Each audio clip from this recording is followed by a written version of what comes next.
Joined by independent counsel and Fox News contributor Ken Starr.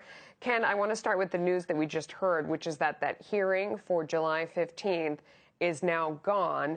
It doesn't mean that the whole thing is over, though. What do you think happens next? It's the best thing that the judge can do. Cancel a hearing that should never have been scheduled or contemplated. So, yes, it's not the termination of the case. That is yet to be done, but this is a huge step forward. That July 15th hearing would have been a circus.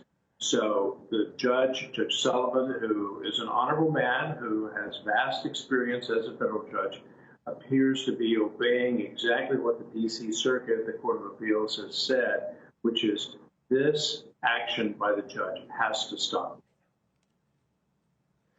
Yeah, I think that the next place that this goes, is to probably the Durham report. And that's what a lot of this article in the New York Post today that we were talking about in these handwritten notes really gets to, what was the impetus behind this investigation in the first place, and what were they really after? I mean, one question I've always had is, if you have a group of people standing around and talking about the fact that they think the president is about to have a national security advisor who may or may not be a Russian spy, if that's really what they were thinking, isn't the most logical thing to do to call that president, call that person's boss, and say, you're about to hire a Russian spy or a Russian agent or somebody who is compromised? Can we talk to you about that and show you the evidence so that you don't bring this person into the White House? If they really believed that, wouldn't that have been what this whole group did? Yes, Melissa, that is precisely what they should have done as a matter of honor and, frankly, as a matter of patriotism. President Trump, then the president-elect, is about to take office. If there is a problem that those in power know about or suspect or fear, they should promptly bring it to the president-elect's attention. The failure to do so, I believe, was a dereliction of duty. And what we know is that there was so little predicate for the concern to begin with. We know more now about the provenance of the FBI investigation, the Russia probe to begin with. But notice what, according to these notes from Peter Strzok, the director of the FBI, Jim Comey, says that the conversations that the incoming national security advisor had with Ambassador Kislyak from Russia were legit. Of course they were legit. They were entirely proper. We know that now that we have the transcripts and so forth.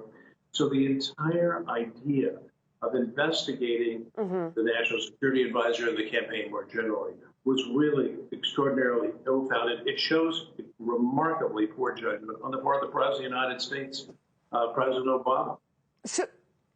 So where it goes from there on the Democrat side is that they say on the opposite side that, okay, so maybe the conversations were okay, and if that's the case, why did Flynn lie about that he's a liar and he shouldn't have been nearby? And that kind of opens the door to, well, why is Joe Biden doing so much lying about this whole situation? If that's what we're concerned about, is people who are willing to lie, we played the soundbite in the beginning where he says, I know nothing about those moves to investigate Michael Flynn. We know that was a lie.